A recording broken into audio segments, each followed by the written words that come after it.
लोगों को इस तरह मारा नहीं गया होता, ये दिन नहीं आता। हम बड़े आराम से रह रहे थे। यहाँ जम्मू कश्मीर के अंदरूनी हालात भी ठीक थे, टूरिज़्म का दबदबाव चल रहा था, LOC पे सीज़ फायर जो है वो कायम था, LOC के सीज़ फायर को कोई नुकसान नहीं। लेकिन ये हमारे बने हुए हालात नहीं हैं। हमने पहलगाम में जो हुआ उसका हमें एक जवाब देना था, लेकिन अब पाकिस्तान तक है कि वो इसको कितना उछालना चाहते हैं। हम में से कोई जंग नहीं चाहता। हम लोग जो खासकर जम्मू कश्मीर में रहते हैं, क्योंकि अक्सर बेशतर हमने देखा है, चाहे वो इससे पहले जो वार हुए हों या करगिल हुआ हो, वो कहीं ना कहीं जम्मू कश्मीर को ही हिट कर जाता है। हम तो चाहेंगे कि हालात जो हैं वो दोबारा ठीक बने, लेकिन उसके लिए पहले हमारे जो पड़ोसी मुल्क हैं उनको अपनी बंदूकें शांत करनी होंगी। यहाँ से फिर बंदूक चलेगी नहीं। क्योंकि यहाँ से सुनने में आता है यहाँ एक प्लेन भी पांपोर में भी क्रैश हुआ था इस साइड का। और मैं अब ये जानकारी जो है आपको एयरफोर्स से लेनी होगी। मुझे नहीं लगता है कि हम में से किसी को इस पर कोई तबसरा करना चाहिए।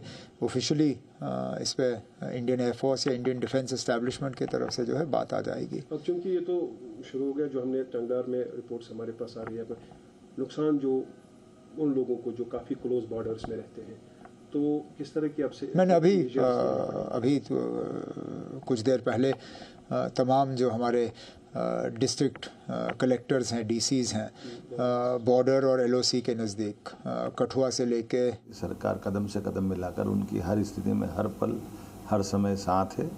हमारे देश के दुश्मनों को इस वक्त सिखाते हुए दुनिया के अंदर भारतीय वीरता का जो परचम लहराया है, वाकई ये बीती रात हमारे गौरवशाली दिन है, जिसमें कोई किसी व्यक्तिगत किसी को जनहानि में ना कष्ट हुआ है, ना किसी सेना से कोई झंझट हुई है, लेकिन जो आतंकवादी और उनके अड्डों पे जो घर में घुस करके जो हमला किया है, वाकई वो हम सबकी 56 इंच के सीने को करने के समान घटना है।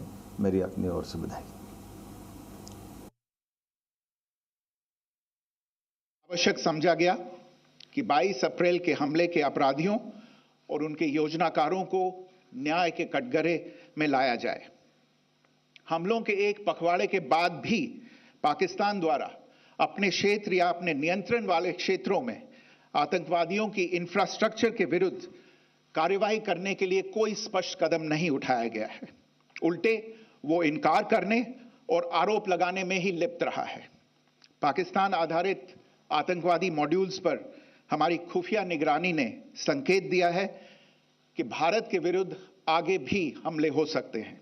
अतः इनको रोकना और इनसे निपटना दोनों को बेहद आवश्यक समझा गया।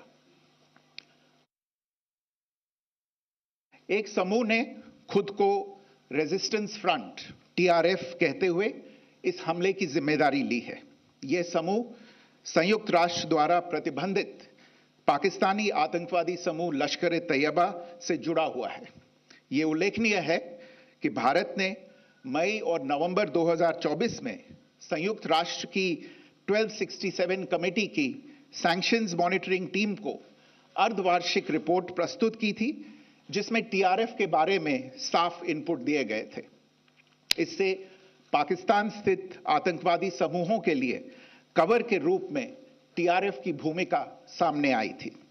इससे पहले भी दिसंबर 2023 में भारत ने इस टीम को लश्कर-ए-तैयबा और जैश-ए-मोहम्मद के बारे में सूचित किया था, जो TRF जैसे छोटे आतंकवादी समूहों के माध्यम से अपनी गतिविधियों को संचालित कर रहे हैं।